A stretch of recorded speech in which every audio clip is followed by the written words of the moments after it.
வணக்கம். இன்னைக்கு இருக்கிற காலகட்டத்தில் எல்லா விதமான முகமூடிகளையும் யார் ஒருத்தன் சரியா அணிஞ்சு வாழ்க்கையை ஓட்டுறானோ அவன் தாங்க வாழ்க்கையில ரொம்ப ஈஸியா நடிச்சு அடுத்தவங்க முன்னால ஏமாத்தி வாழ்க்கையில ஜெயிச்சுட்டு போயிடுறாங்க. யோசிச்சு பாருங்க, உங்க வாழ்க்கையில நீங்க நேர்மையா தான் நடந்துகிட்டு இருப்பீங்க. ஆனா அடுத்தவங்க கிட்ட சரியா நம்மளால பேசக்கூட தெரியலையே, நம்ம எது பேசினாலும் அடுத்தவங்க தப்பாவே புரிஞ்சுக்கிறாங்களே அப்படின்னு வருத்தப்படுறீங்க அப்படின்னா தயவு செஞ்சு வருத்தப்படாதீங்க.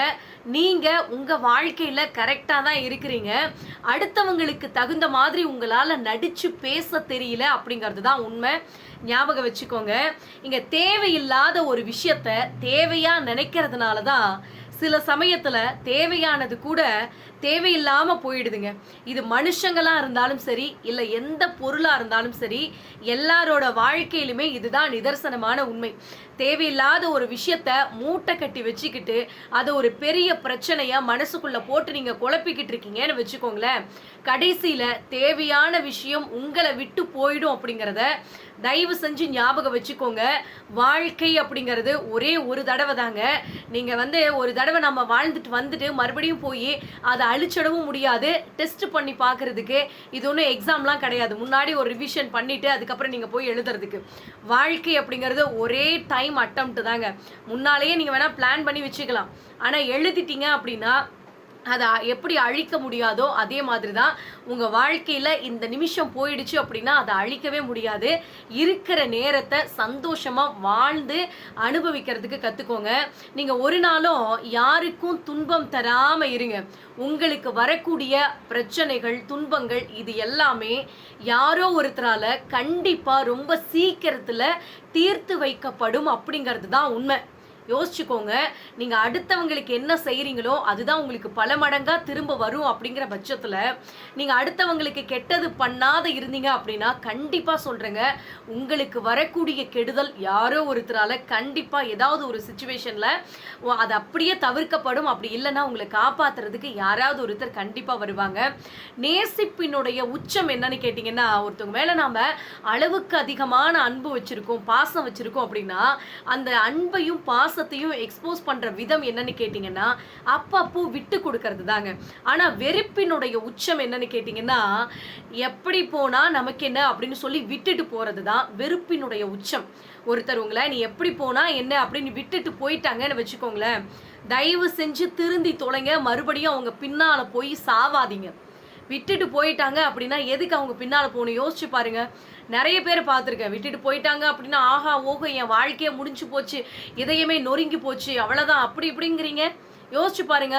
உங்களை பற்றி 1% கூட நினச்சி பார்க்காத ஒருத்தருக்காக நீங்கள் எப்படி போனால் எனக்கு என்ன அப்படின்னு உங்கள் வாழ்க்கையை பற்றி கவலைப்படாமல் விட்டுட்டு போன ஒருத்தருக்காக நீங்கள் ஏன் நினச்சி உங்கள் வாழ்க்கையை வீண் பண்ணிட்டு உட்காந்துருக்கணும்? யோசிச்சு பாருங்க. இங்கே ஒரு தடவை நீங்கள் ஒரு பொய் சொல்லிட்டீங்கன்னு வச்சுக்கோங்களேன், அந்த பொய் சொல்லி அடுத்தவங்க கிட்ட நீங்கள் மாட்டிக்கிட்டீங்க அப்படின்னா அதுக்கப்புறம் நீங்க சொல்லக்கூடிய ஒவ்வொரு சொல்லும் உரசி பார்க்கப்படும் அப்படிங்கிறத தெரிஞ்சுக்கோங்க.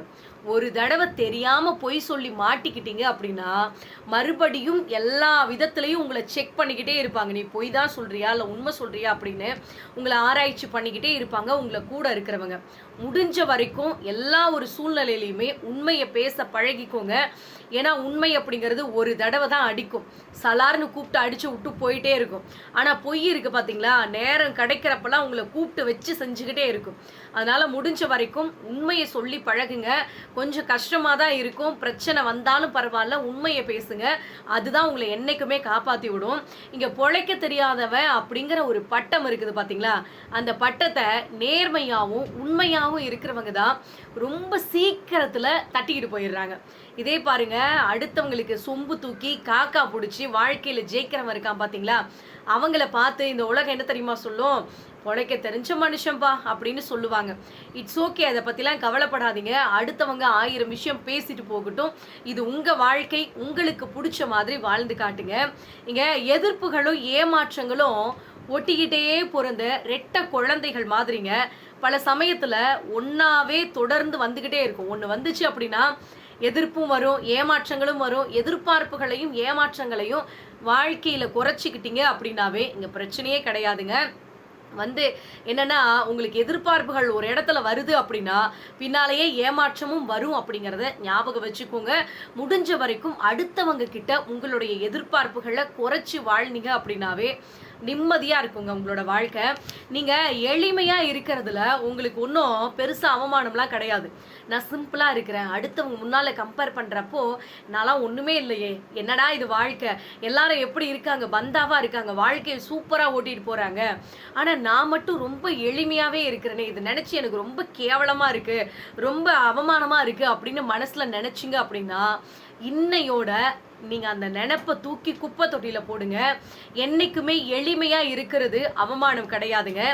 நீங்க அடுத்தவங்க கிட்ட ஏமாற்றப்படாமல் இருக்கிறதுக்கும் அடுத்தவங்களை ஏமாத்தாம இருக்கிறது தான் உங்களுடைய பெருமை. நீங்க வந்து எளிமையா இருக்கிறது நினைச்சுலாம் வருத்தப்பட்டுட்டு உட்கார்ந்துருக்காதீங்க. நீங்க தேடும் போது ஒருத்தர் உங்ககிட்ட கிடைக்கல அப்படின்னா நல்லா ஞாபகம் வச்சுக்கோங்க, அவங்க உங்க வாழ்க்கையில இருக்கும்போது நீங்க அவங்கள கண்டுக்கல அப்படின்னு தான் அர்த்தம். ஸோ நிறைய பேரை நான் பார்த்துருக்கேன், இருக்கும்போது அவங்களுடைய அருமை பெருமை பாசம்லாம் ஒன்றுமே தெரியாது. ஆனால் அவங்க இல்லாமல் போயிட்டாங்கன்னு வச்சுக்கோங்களேன், உங்களை வேணான்னு உதறி தள்ளிட்டு போயிட்டாங்க அப்படின்னா அந்த பாசத்துக்காக கடைசியில் ஏங்கி தவிச்சு உட்கார்ந்துருப்பீங்க. ஸோ இருக்கும்போதே உண்மையான அன்பையும் பாசத்தையும் அனுபவிக்க பழகிக்கோங்க, அதை யூஸ் பண்ணிக்கோங்க. கடைசியில் ஐயோ சாமி போயிடுச்சே அப்படின்னு நீங்கள் புலம்புறதுல எந்த பிரயோஜனமும் கிடையாது. நீங்கள் கிடைச்சதை அனுபவிக்க கற்றுக்கோங்க, கிடைக்காததை ரசிக்கிறதுக்கு கற்றுக்கோங்க. வாழ்க்கையில் எந்த துன்பமும் இல்லாமல் வாழ்க்கை சந்தோஷமாக போகும். இருக்கிறத விட்டுட்டு பறக்கிறத பிடிக்கிறதுக்கு என்றைக்குமே ஆசைப்படாதீங்க. அது என்றைக்குமே உங்களுக்கு டேஞ்சரான விஷயம்தான். ஸோ நிறைய பேரை பார்த்துருக்குறேன், ஐயோ எனக்கு அது இல்லையே, அவன்லாம் கார் வாங்கிட்டான், நகை வாங்கிட்டாங்க, நம்ம வாழ்க்கையில் நம்ம ஒன்றுமே உருப்படலையே, இப்படியே உட்காந்துருக்கமே அப்படின்னு அடுத்தவனை பார்த்து பார்த்து வயிறு எரிஞ்சிட்டு உட்காந்துருந்தேன் அப்படின்னா கடைசி வரைக்கும் இப்படியே உட்கார்ந்துருக்க வேண்டியதான். ஓகே, அது இருக்கிறத வச்சு சந்தோஷப்படுங்க. நம்ம வாழ்க்கையில் அடுத்த கட்டத்துக்கு கொஞ்சம் கொஞ்சமாக நாமளும் முன்னேறிட்டு போவோம். ஒரேடியாக வந்து நம்ம வந்து உயர்ந்துடணும் அப்படின்லாம் நினைக்காதீங்க. எடுத்த உடனே மேலே போனோம் அப்படின்னா கீழே சறுக்கி விட்டு விழுறதுக்கு ரொம்ப நேரம் ஆகாது. அதனால் கொஞ்சம் கொஞ்சமாக போகிறதே நல்லதுன்னு நினச்சிக்கோங்க. என்னைக்குமே சொல்கிறேங்க, கூட இருக்கிறவங்க கிட்ட கொஞ்சம் ஜாக்கிரதையா இருங்க. இதை நான் ஏன் சொல்றேன்னு கேட்டீங்கன்னா, எதிரி பறிச்ச குழியில விழுந்தவனை விட கூடவே இருந்து உங்களுக்கு குழி தோண்டி உங்களை வந்து கீழே தள்ளிவிட பார்க்குறாங்க பார்த்தீங்களா துரோகிகள், அவங்க பறிச்ச குழியில விழுந்து இங்கே ஒன்றுமில்லாமல் போனவங்க தான் அதிக பேர் இருக்காங்க. அதனால தான் நான் திரும்ப திரும்ப சொல்கிறேன், உங்கள் கூடவே இருக்கிறவங்க கிட்ட கொஞ்சம் ஜாக்கிரதையாயிருங்க. ஏன்னா எதிரி கூட நம்மளுக்கு கண்ணுக்கு தெரிஞ்சு அவன் என்ன பண்ணுறான் அப்படிங்கிறத நம்ம கெஸ் பண்ணிடலாம். அதை வந்து நம்ம ஈஸியாக சமாளிச்சிடலாம். இன்னும் சொல்லப்போனால் எதிரி உங்களுக்கு அடித்தா அந்த வழி பெருசாக உங்களுக்கு தெரியாதுங்க. அவன் இப்படித்தான் அடிப்பான்னு நமக்கு தெரியும், அதை சமாளிச்சிடலாம். ஆனால் துரோகி இப்படித்தான் அடிப்பான்னு நம்மளுக்கு தெரியாது. அவன் அடித்த அடியை தாங்கக்கூடிய மனப்பக்குவமும் நம்மளுக்கு இருக்காது.